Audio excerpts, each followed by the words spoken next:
Kasunod ng namataang pagbuntot ng Chinese warship sa loob ng exclusive economic zone ng bansa, posibleng magpadala na rin yan ang Pilipinas para sumabay sa mga resupply mission ayon sa National Task Force on the West Philippine Sea.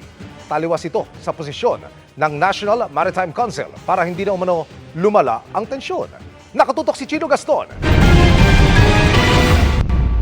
Ito ang kuha sa People's Liberation Army Navy warship ng China kahapon, ang sinasabing kauna-unahang pagkakataon na may Chinese warship na sumali sa pagbuntot sa mga barko ng PCG at BFAR.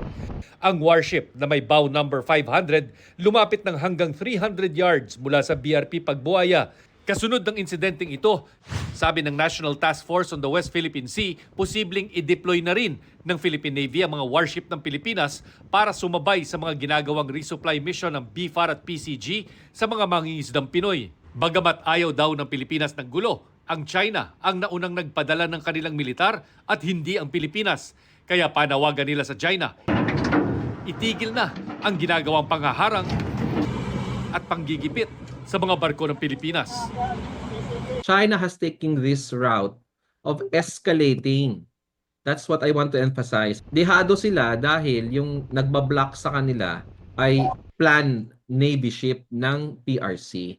So in reaction to that, the Philippine government reserves the right to also deploy the Philippine Navy. Kasi hindi naman tayo ang nauna dito eh.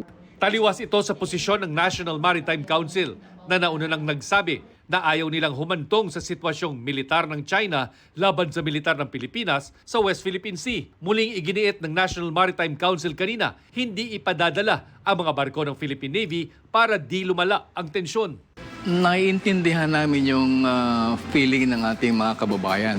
Bakit hindi natin ilagay ang Navy? Very clear ang ating presidente na lahat ng dispute, conflict situations ay gagawin natin sa peaceful means or diplomatic action sa mechanisms. Kasi pag Navy to Navy, nagkakaroon ng nag-escalate.